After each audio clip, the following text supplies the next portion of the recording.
the reason we wanted the reason we picked this topic is because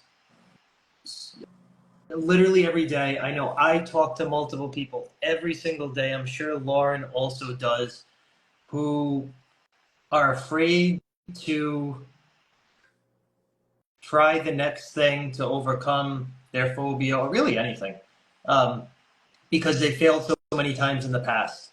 And that's okay. First thing to know is that logically that makes sense. But we can't just let that in good conscience, like just go and just accept that and say to people, yeah, I get that. And, good luck. I hope you figure something out, because we know that we can help them. We know that this is the thing. We know that this is the thing that they've been looking for. So just to put everything in perspective, everybody that comes to us, or on average, they have tried 5.6 various types of interventions in the past to overcome their emetophobia. So CBT, hypnosis, exposure therapy, EMDR, and all these, whatever, doesn't matter. So every time they do these things, they feel less hopeful. They feel helpless. They feel like they're, I'm the only person in the world with this. My therapist wasn't able to help me, and some people even get worse from exposure therapy, things like that. So it makes sense why people are reluctant, especially when we say, yeah, we've helped 23,000 people do this. People start to think, yeah, what if I'm the one who this doesn't work for, because all the other things I tried in the past didn't work. So that's why we wanted to talk about this. Do you have anything to add to that, Lauren, before we, I guess? Yeah, that's backed up by research. Like, we understand that the more times you try something and feel like you fail at, the worse off you're going to feel. You're conditioning yourself and reinforcing yourself. And it doesn't matter if it's just emetophobia or it's something that you don't want to do anymore, like a bad habit, as far as like smoking or overspending or over comfort eating, things like that. It's the same exact situation. You just get this mindset which reinforces itself. And then you feel more and more powerless, and just, it's like, why bother?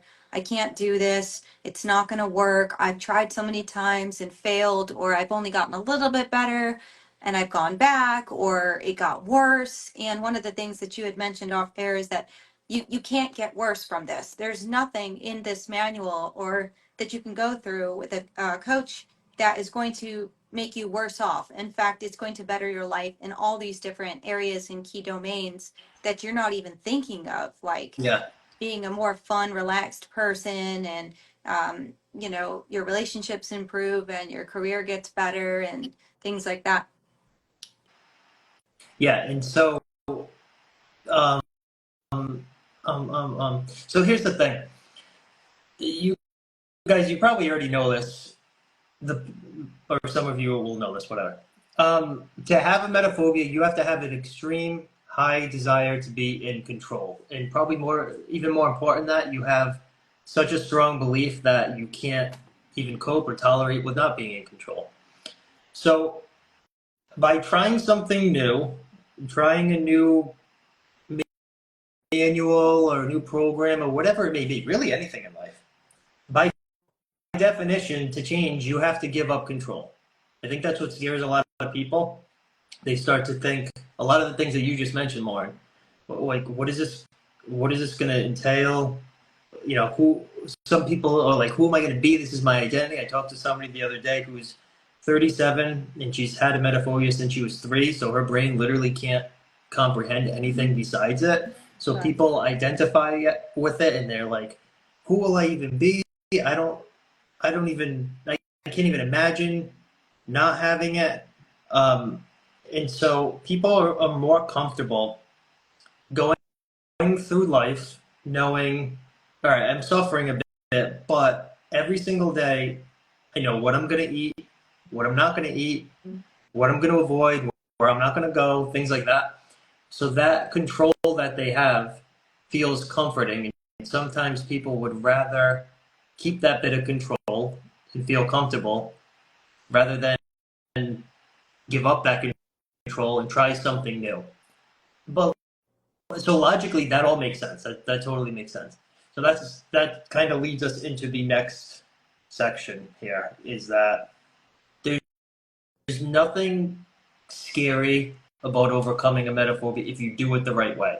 If you're shown videos and you're exposed to it, that's scary, and it's not gonna work, or it might make you worse. The way we work with people is not scary at all. So not scary that we have 6-year-olds do their own program. In the manual, they have little cartoons colorized, so that they can do it. If they can read, or if their parents can help them get through it, they can overcome it. So trust us. We're always talking about Mary, the old lady who had it for 75 years. We already know that, an old person can do it, but we don't talk so much about the young people. 6-year-olds can do it. And they do it. It's not scary. And I don't know if what else, Lauren? What else Well, could going be back, what could be scary for somebody that I'm not thinking of? going back to your first point, I just want to say that sense of avoidance and escape, more than just feeling comfortable, it feels powerful. Yep. It's like a superficial feeling of power that we often see, but people, if they can step out of their lives, again, this is bigger than emetophobia, and look at how their life has been restricted or limited and their beliefs are limited about their environment or what they're capable of, we can see that it's just making their world more enclosed and worse off for them. And even though it feels like a temporary fix almost to do that, you're like, oh, I feel like this, I feel uncomfortable, let me get out of this feeling. You're avoiding, you're escaping, you're actually just reinforcing this cycle of low self-esteem Yeah. and powerless, this learned helplessness thinking that we've talked about before. And sometimes it's also called self-handicapping, where you're just making all these excuses for why you can't get better because of this limiting belief. Yeah. Yeah, good.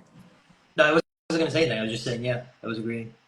I'm just glancing at my notes over here. So, um,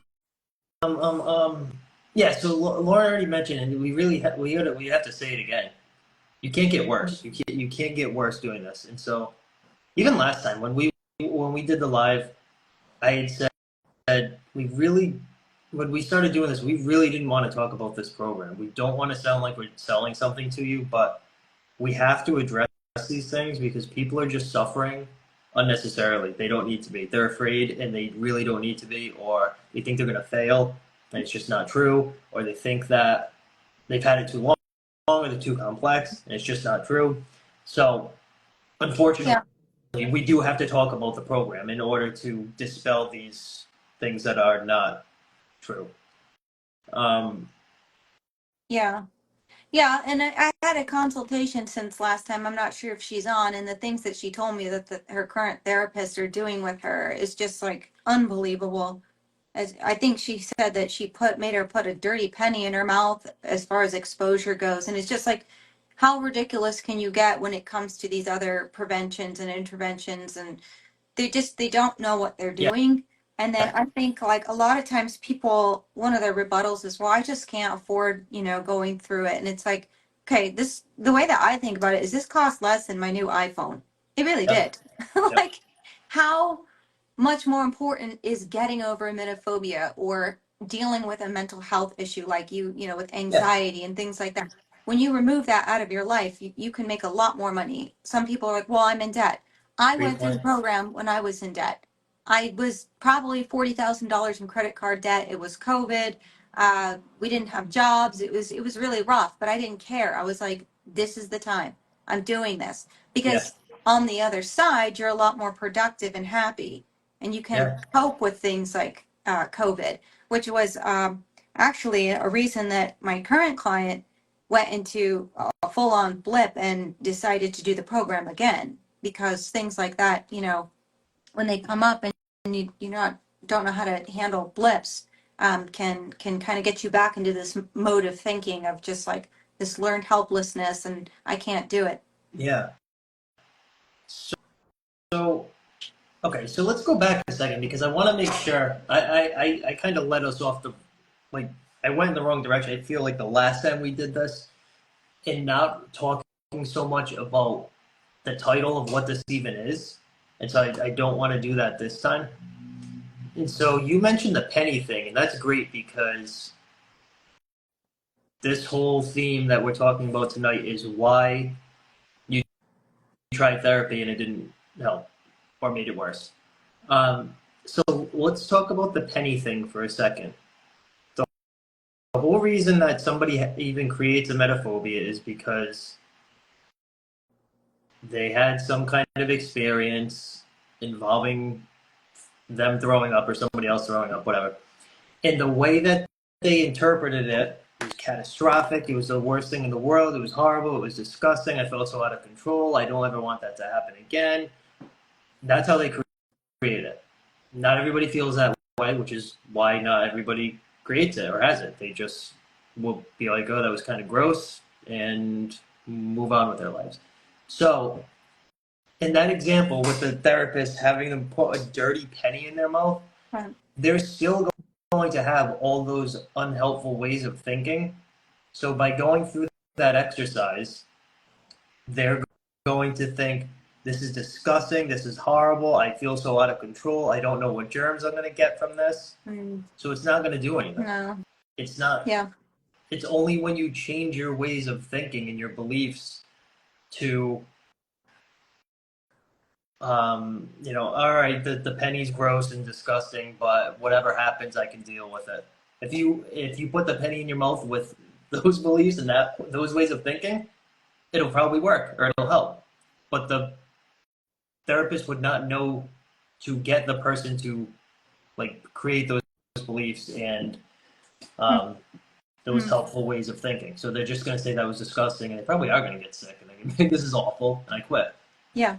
No, you can't expose somebody to a hardship that they're scared of without first increasing their locus, their internality, their locus of control, and their self-esteem. You cannot do that. They don't have the skill sets. And it's just going to create more terror for them. But, in this particular case, it's frustrating because it's like, oh, well, this therapy was covered under insurance. So, and even then my parents didn't really want to have to pay for it. And it's frustrating because this young girl's life is never going to be able to she's going to lose out more time until she can afford to go through the program herself. And parents in particular, don't understand how debilitating it is. Yep. And they just trust these people because they have master's degrees or PhDs to resolve it, and the person comes out feeling way worse. And then this whole cycle is started again, the helplessness, and then their self-esteem plummets, and then the emetophobia gets worse. Yeah. Yeah. Okay, so you just said a couple of things that I think we should talk about. I know you have a psychology background. I just one of them is a client. One of them just started, and she is a social worker. And I'm talking to somebody who I'm hoping becomes a client, who is, I think, a psychiatric nurse. Okay. So that shows you that something's broken. Something is, they're not teaching it the right way. They're not, and Lauren's not the only one. We have a lot of coaches who have psych backgrounds who are like, wait, this Thrive stuff, this is actually helpful. This is what I should be learning, and went all in on this. So it just goes to show that, it's almost like the, I don't know, like the therapist getting therapy, like you see that a lot, but actually, no, that's not really a great example. But I guess what I'm saying is they realize this works. Whatever they know, whether they have master's degrees, which they do. The person I was talking to the other day has all kinds of degrees. They couldn't help themselves. Yeah. Therapy, and this is what I told her. I said therapy in and of itself is an external thing. Like to go to therapy is a passive intervention. But when you go through the Thrive program, you're learning, you're curing yourself. Yeah. You're taking the power back. It's not about us. That's why within 6 to 8 weeks, we can hand and transfer that power to you, and you're going to keep doing this and living this the rest of your life. Yeah. You're just learning what you need right now, and then you're going to take it with you and keep doing Yeah. it. We keep doing it. We were just Yeah. talking about that. You know, I have a situation right now where with obviously exposure in my home, and you have to just continually put the effort in, especially if there's a little seed of a thought anywhere still Yeah. lingering, which still happens sometimes, because it's not like you're never going to get a depressive thought. And there's this perfectionistic thinking when it comes to this learned helplessness. It's interesting how the thinking styles interact and interlock with each other. Like, you're not going to have this way of thinking if you don't have some perfectionism, because if you're not 100% no thoughts whatsoever about anything, happy-go-lucky, then you're beating yourself up Yeah. again. Well, I knew I couldn't do this. I knew I was going to be the only one. No, that's not how it works. You Yeah. know, again, we keep doing. Thrive is a doing Yeah. thing. Yeah.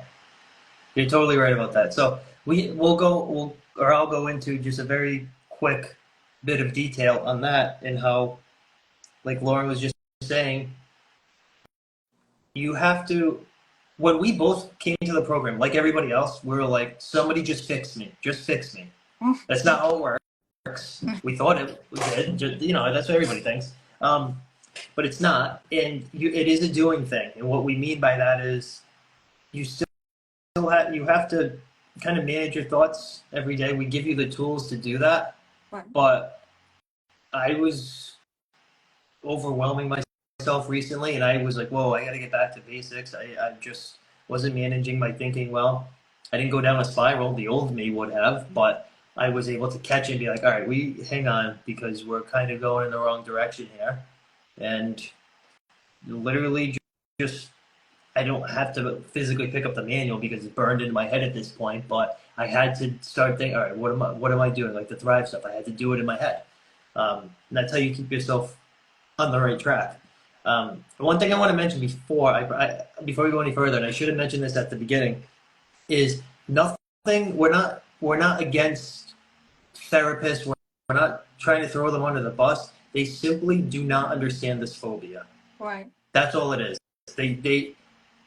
We're not saying that they're just stringing along their patients or their clients and they want them on their couch every week purposely to get money. We're not saying that. We are saying they simply do not understand it and they treat it like any other phobia. You're afraid of, I don't know, you're afraid of dogs, you're afraid of heights, you're afraid of spiders, and it's not the same thing. It's pretty much impossible to avoid. You can avoid dogs pretty well, you can avoid spiders pretty well.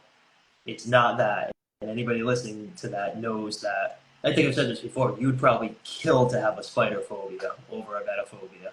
So we know that it's different. Do you want to talk a little bit about like why people have this thinking? Like, where does it come from? Why?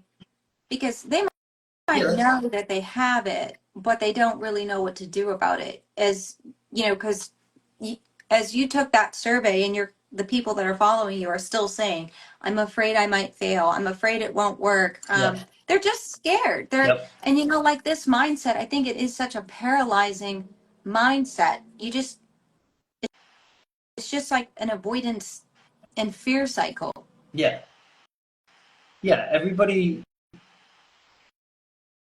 Well, first of all, anybody who has a emetophobia, their brain is on 24/7 hypervigilant. Where is the threat mode?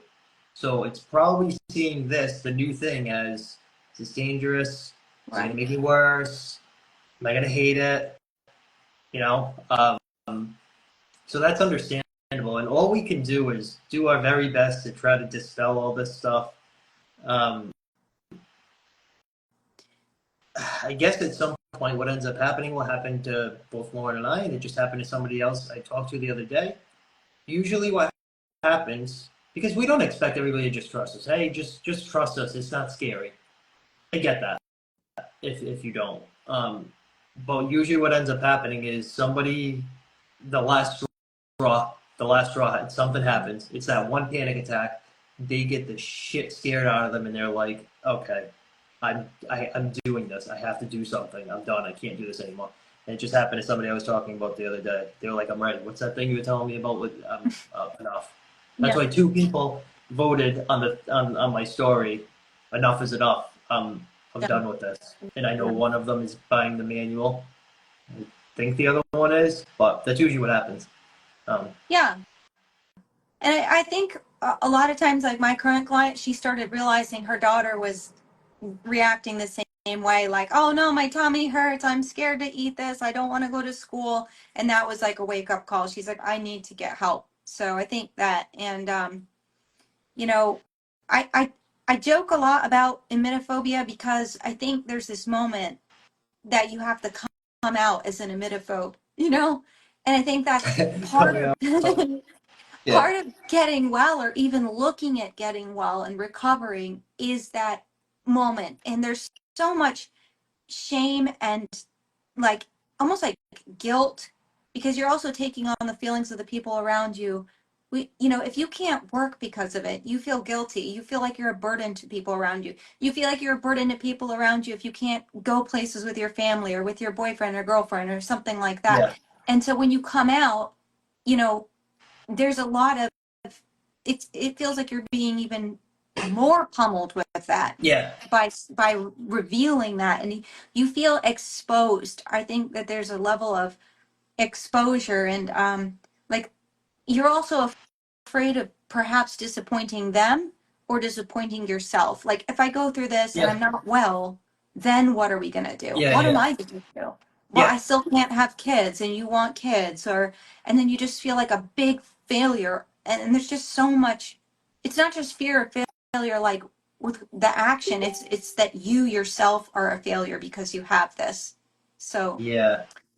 All right, so that's a good point because we see a lot of comments on social media, people literally saying, "Oh my God, this thing has a name! I didn't even know it had a name. I thought I was the only one." There are, I think, 10 to 12 million people in the English-speaking world who have this. I think the number is 96% of those people are female. yeah, So you're yeah, not the only one who has it. Just a lot of people don't want to talk about it. A lot of people don't even know what to call it or that it's a thing. Everybody feels like they're the only one with it, and that's not true. yeah. Um, It can feel so embarrassing to just even have it, or to. Some people never even told their spouse for yeah, years until they got over it. That's amazing. Like, yeah, and they're expending so much energy trying to hide this. They just go, oh, it's just anxiety. It's just anxiety because they don't yeah, want to be like, no, I'm scared of eating. Like I used to make up all kinds of excuses for not eating, and I know people. I used to. Then I thought, oh, they're gonna think I'm anorexic yeah, because I'd be like, oh well, no, I already ate earlier, or oh, I'm on a fast, or and then I yeah, convinced myself as well, like my current client said the same thing.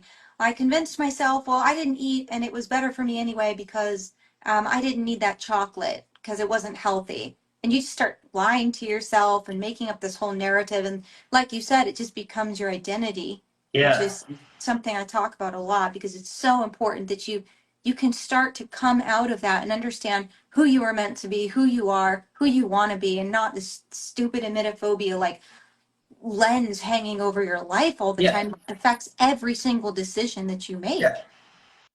And you can get over it just as quickly as the little kids do, just as quickly as the old lady did. And then you could become a coach and help more people. Yeah. You're living proof. We have, tons I of coaches that were emetophobes. I Everybody think thought, oh, I'm sorry, go not ahead. wait, I forgot what I was gonna say.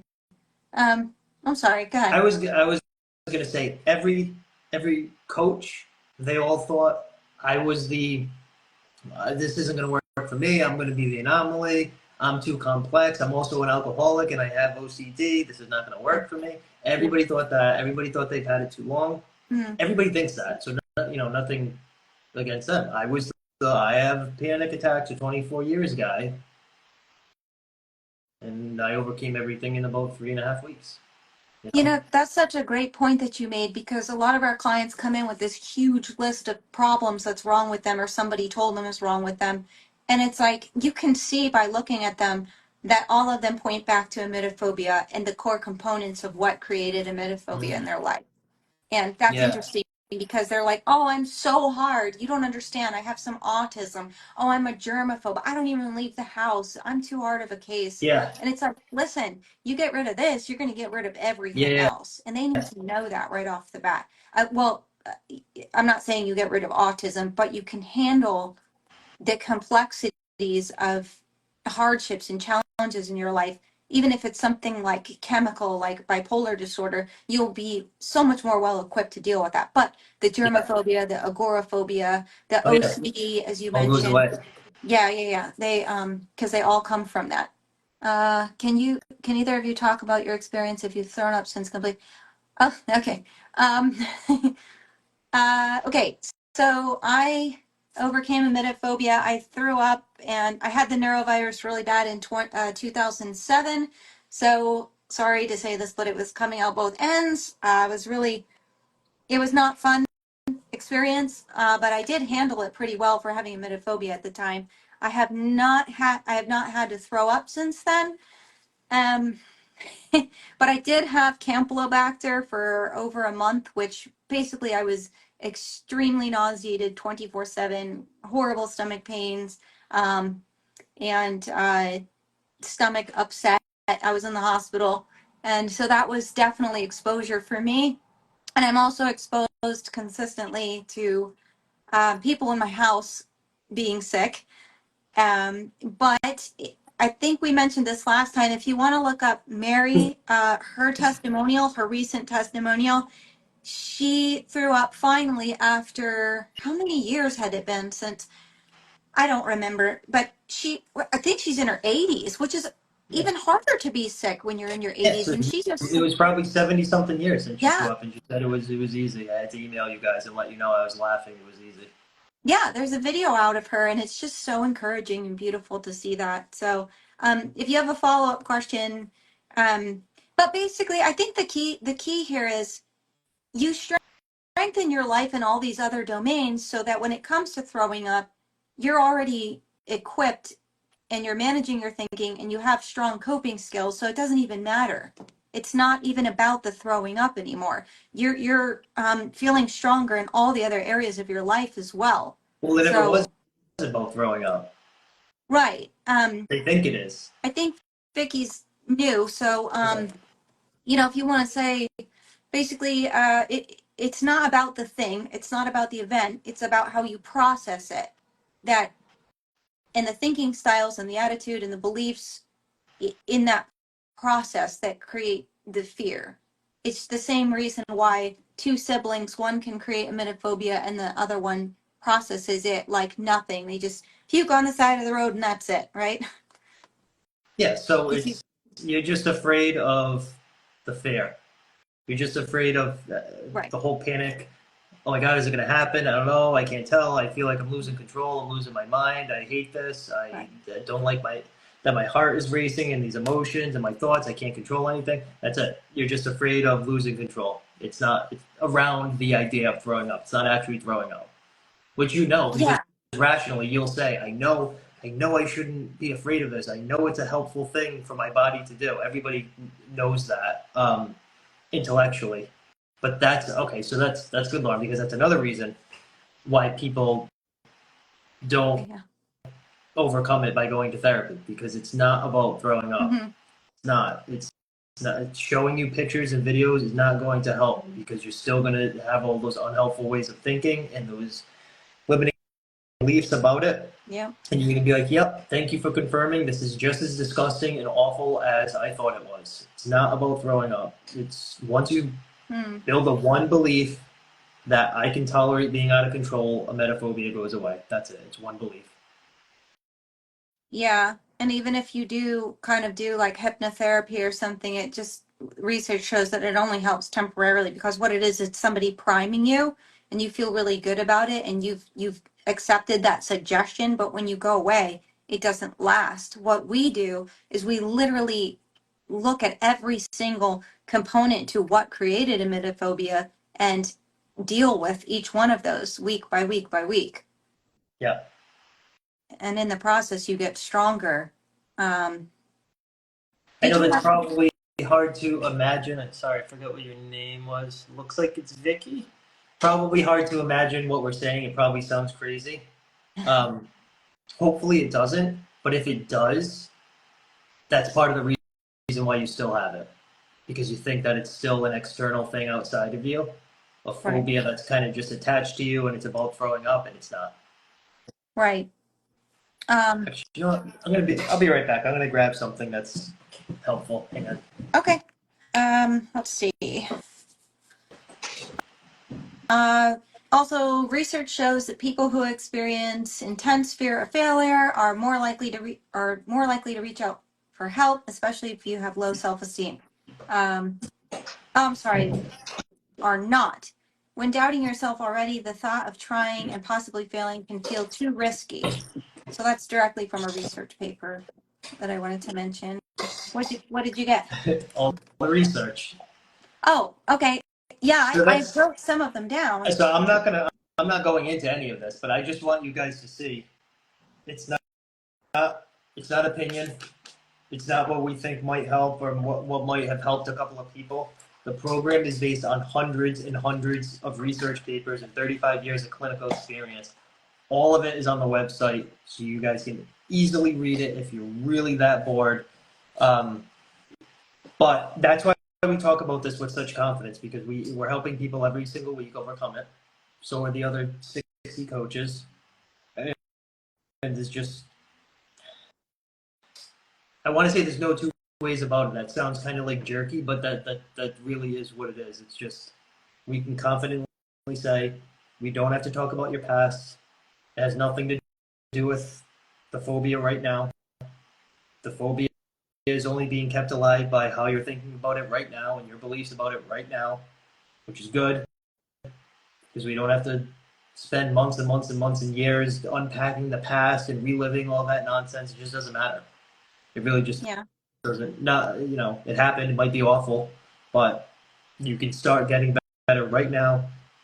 Doesn't matter what happened to you. We've worked. Think of the worst thing that somebody can do to somebody else, and then multiply that by 10. We've worked with those type of people and they've overcome it. Like the worst stuff, that people that have, you know, whatever. I don't know if there are kids listening to this, so we won't talk about it. But nobody's too complex. Nobody's had it too long. It's all the same.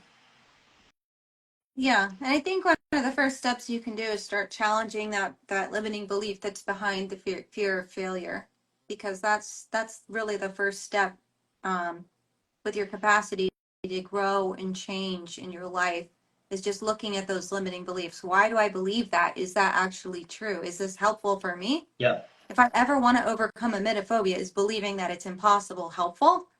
Well, no, it's not. And yeah, there are thousands of people. There are thousands of testimonials. There's people like me. Um, it's hard for me not to be offended when people don't believe me, because I can speak to it at any time about anything right off the bat. I can tell you what it's like. I think I had some pretty severe panic attacks. Um, Yeah. so It is too bad, but at the same time, you know, if people aren't ready, we don't want to twist people's arms because they probably won't. Well, first of all, they're not going to be fun to work with. They're not going to be easy to no, work with. You know what I mean? If you're dragging your feet, you have to put the work in. We can't do it for you. And again, fortunately, it's easy and it's fun. And literally 6-year-olds can do it, so it's not like, oh, I got to do all this work or anything like that. But the people who the people who show up and they're like, let's do this. yeah. Tell me what to do. We're getting over this thing. You know they're getting. That's it. They're over it. They're going to get over it very Yeah. fast. You can tell right off the bat if they've done all the extracurriculars that you've sent, the podcasts, the Oh yeah. videos, the homework, and they're really excited about Oh it. You're yeah. like, okay, you got it. It's It's just a matter of putting the effort in. It's not like yeah. you're good enough, you're gonna fail, you're not good enough. It's just how much effort you Yeah. put in and attitude that you Yeah. have. Beliefs, effort, and resources. You've got the resource. You need to believe it's possible right off the bat. You've got to believe it's possible, and then Yeah. put the effort in. When you combine those three, there's no way to fail. There's just no way. Yeah, it's kind of crazy to me because it gets to the point where it's like, okay, well, the people who think that the testimonials are actors, the people who it gets to the point where we can't do anything else. You can't. We give you all the research if you really wanted to read it. We can't do anything more than that. We can't book time to sit with somebody and say we're going to read all the research papers so you believe us.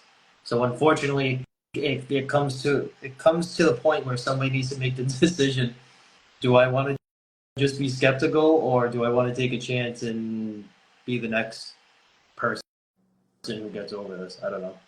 So yes, that's my way of saying yes. It is frustrating sometimes when you're like, you just said your life is horrible. Here is the thing. This is literally the thing. It's right here. Do you want this? And people are like, no, it won't work. It's too complicated.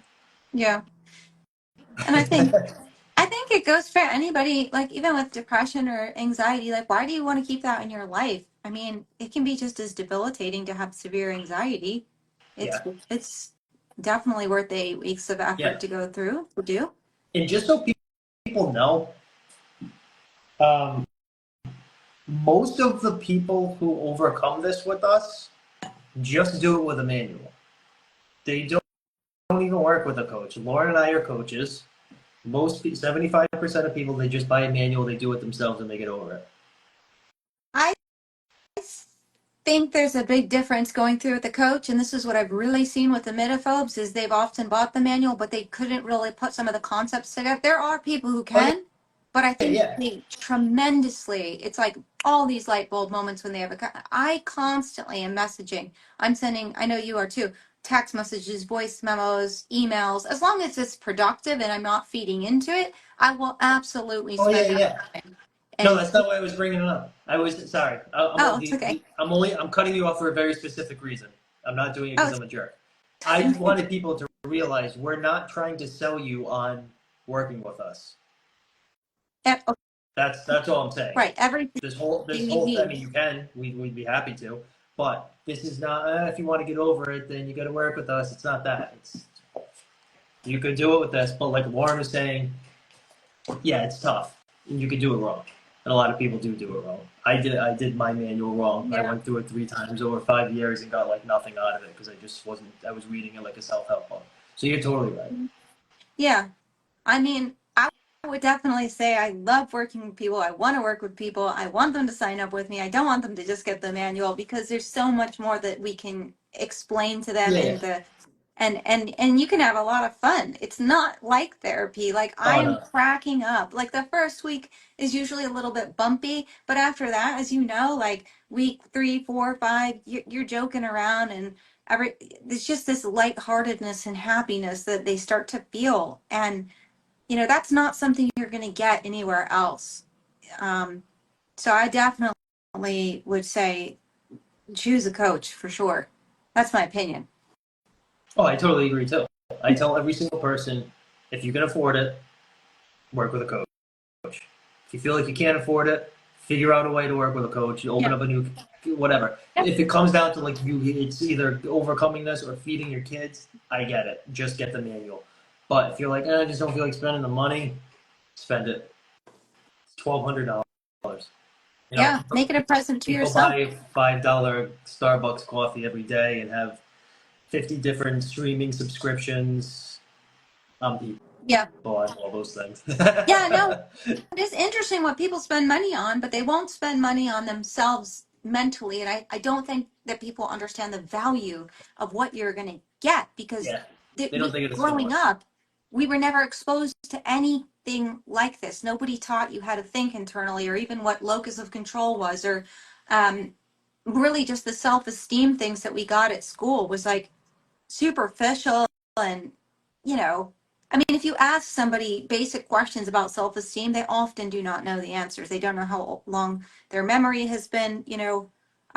If you try to think We back, did. one thing that Yeah. you could say to people is, hey, your emetophobia or your anxiety or whatever it is only a couple of days old. Yeah. Like, and when it comes to like a bad habit or quote addiction, it's the same exact thing. It's Yeah. only essentially as old as your memory is.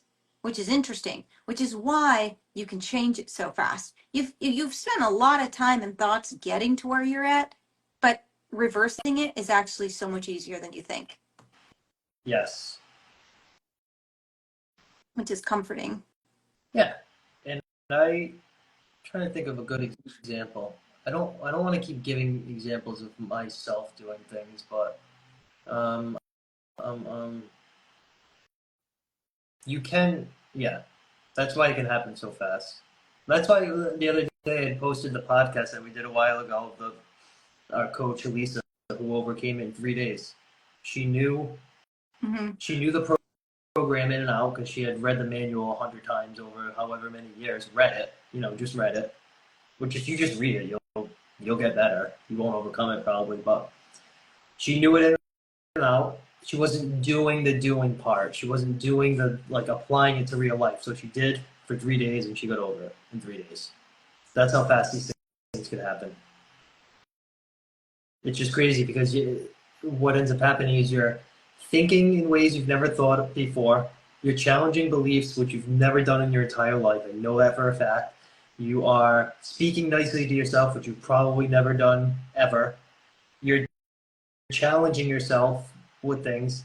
Tiny little challenges that 6-year-olds can do. Little tiny things where you feel like a 2 out of 10 on the scale of anxiety and tolerating it instead of running away. Right. You're doing all things that you have never done in your life. And it just tells your brain kind of like there actually isn't a threat. Right. We can calm down. And that's kind of how quickly it happens. That's it. Yeah. It's just a series of doing those. And each week we work with you and kind of hold you accountable for that. Like my client right now, I'm challenging her to wear makeup. For some reason, she processed that and associated with, like, if I wear makeup and there's more people looking at me because of this with social anxiety, when I go to work, that I'm going to then be sick. And I said, do you think that that's a superstitious thought? And she's like, well, yeah. I said, do you think there's any logic in it? She's like, no. I said, okay, so this week I want you to either try to wear makeup or put a belt on, same kind of thinking. And it reminded me of the high heels example. And it's like, well, if I wear high heels, I may not get to the toilet in time and I'll trip. Or it's just all these high desire for control kind of ways of thinking that we have to start looking at and thinking about and letting go of. And you will start to feel so much more empowered when you actually let go and just let life be life. Like I actually challenged myself the other day, um, you know, with turning a fan on because it was like turning germs around. And yeah, like Logan was sick.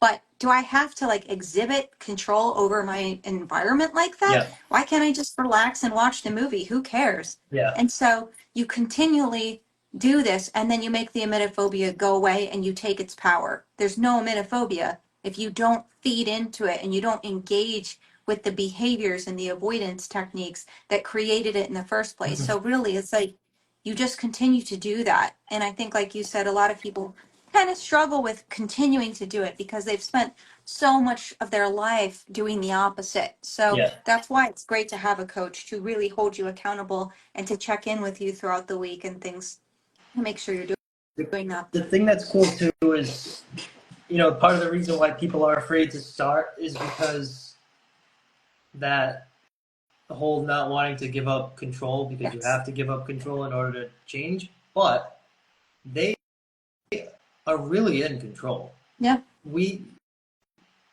are guidelines of how quickly you should be studying the chapters and things like that, but nobody makes anybody do anything like horrible, like crazy. We're gonna go make you have a panic attack. It's nothing like that.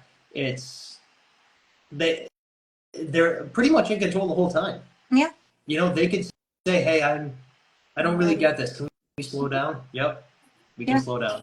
I think this is gonna be way too scary. Can we do something that's a little less scary? Yep, no problem.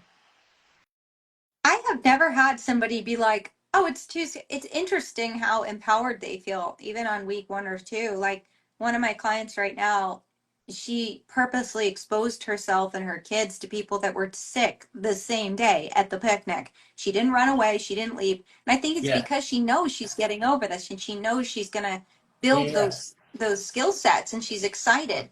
And that's Yes. exactly, it's the opposite of learned helplessness. It's empowerment. And when you get started, and right now, if you're suffering right now, you can sort of lean on our sense of hope and what we understand. I always say, trust the process. I'm going to get you through this. You just need to trust me. They always want to skip ahead too. They're like, well, Oh what yeah. about my self-esteem and this and that? I'm like, let's focus on the chapter right in front of us and do these exercises. Yeah. And then they're going to overlap throughout the week. I Yeah. mean, weeks. So Yep. it's a fun process. I don't think people realize that. I don't think they can even conceive of a program where it only ends once you agree that you're good and done with it and over it. I think that they still think this is some kind of like, you got 8 weeks, clock's ticking. Yeah. We're on week 6 and you just had, a couple anxious thoughts. You better hurry up. And it's not that. It's all right. Let's Mhm. figure out what we have to do. Do we need another session? Do we need to stop and take a week off and you restudy everything? And I think they, I don't know. Yeah. Yeah. Uh, That right off the bat, they put that pressure on themselves. Week one, it's always like, what if I can't do this? What if I fail at this? What if I'm the only one? Am I going to be able to do this? I often start something and then I don't finish it. And it's like, it's okay. It's just, yeah, you got to calm that thinking style down. It's not about perfection. It's not, just trust the process. And when we get to like week 6 to 8, you're going to be feeling so good. You're not yeah. even thinking about this. So This is why I wish I had the kids' manuals to hold it up, show you. Kids can do this. Little tiny kids can do this that are just barely able to read. I have the I don't have, teenage one. I have the teenage one too, but Oh, the small. Okay. I mean like the Yeah. kids. It's for Six to 6 to 12. 12-year-olds. Yeah, Yeah. you couldn't make it scary. We wouldn't we wouldn't sell them. You know what I mean? Nobody would buy them if it was scary. I love Uh, how sometimes like the clients will also start implementing those exercises with their kids, even if the kids don't have emetophobia or anything. A lot of times kids are thinking external, especially if they've had a parent like that, and they start implementing like the marbles and stuff. yeah, So it's cool. yeah. So I don't know. It looks like we have like 10 minutes left. I think I want to just hit on a like kind of summarize where we're going with this whole idea, the whole topic of tonight. And what it is therapists simply do not understand it, the phobia. They treat it like every other phobia. It's not. We both know that. It's not about being sick. It's about losing control of your emotions and your thoughts and your bodily sensations, your heart beating fast. It's the fear around the idea of throwing up. It's the fear of losing control. So they don't understand it. So if they don't understand it, they don't know how to treat it. They think they understand it too. I don't think they're doing anything maliciously or I'm gonna string them along. It's nothing like that. They just simply don't understand it. The things that they've had you do, since they don't understand it, are not helpful and could possibly make you worse, which is why people tell us that exposure therapy made them worse. Anything else to add to that? Because I really want to make sure that people are like, well, I came here because you said, Um, this is what didn't work and this is why your thing will work.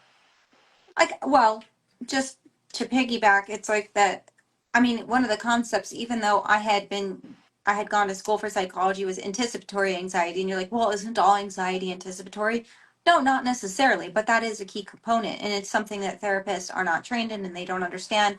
It's that fear of the fear of your body, like feeling nauseous, and that kind of rumination when you have a little bit of nausea where you're like, is it the night? Is this going to happen? And you build it, build it, build it. You know what I mean? That's definitely an issue with emetophobia.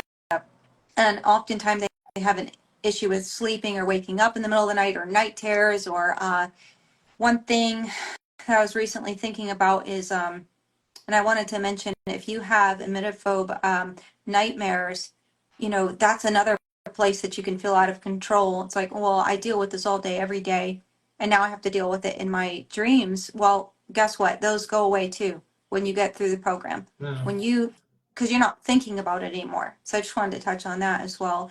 Yeah. Let's see. Let me just read my notes really quick. He's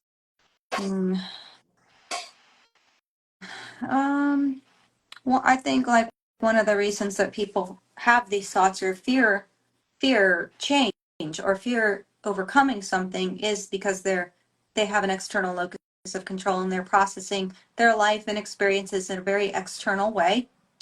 So that's something that we touch on and work through. Let's see. Same with self-esteem. I mean, I guess there's a lot of points holding you back from. If you guys have any comments on what's holding you back from seeking help, reach out to either one of us. Put it in our comments for our video clips, things like that. We want to know what you're thinking, what you're feeling, how we can best design these lives for you, right? Yep. Answer any questions that you might have, because there's really nothing that you're going to ask that we can't answer. I mean, I don't think. No, and I mean it's always the same questions anyway, and that's perfectly fine. The whole phobia is predictable. Right. We know what you're thinking. We know what questions you have. But ask them anyway. Because we don't want, the whole program is changing limiting beliefs. That's used to be the name of the program. Right. And we don't want, and you don't want, to be preventing yourself from overcoming this and possibly living decades with it, like all of our clients do, just because you have one limiting belief that you think is true. Mm-hmm. You know, so ask the question. We'll tell you. It doesn't matter. You're not too complex. It doesn't matter that you had it 50 years, you know? But if you live your whole life thinking, I can't get help, I've had it 50 years, unfortunately, you're not going to get help and you're going to have it for 50 more years. But it's just a belief. It's not true. I agree. I really think there's a sense of fear, like what's on the other side of this. I've been thinking so much about it, and yeah, the identity thing, but it's really, really like this fear of exposing this thing that you think is a weakness. It's not a weakness. It's not your fault, but you can fix it now. You can move forward now. Yeah, totally. We see it. I know what that feels like. Let's end it there then. That was good, because if I try to say something smart, I'm just going to end up not saying something smart. No, that's not true. No, I don't have anything else to say. I think this was good. If anybody, like Lauren said, if anybody has questions at any point, let us know. We're here to be helpful. And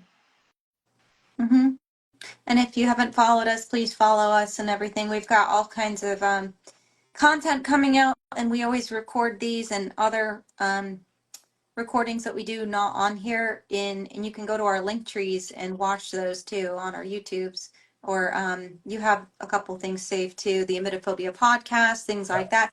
There are so many free resources that will help you just get to step one, to where you're ready to do this. So just don't hesitate anymore. Don't waste your life. I know exactly what that's like.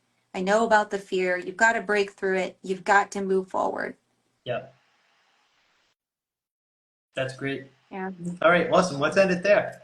Okay. Well, thank you, whatever 2 people are on here right now. Mine says. Thank you, guys. Oh, I see. Okay, it's 4. All right. All right. Anyway, thanks, guys. Have a good night. Thank you. See you next time. Okay, bye.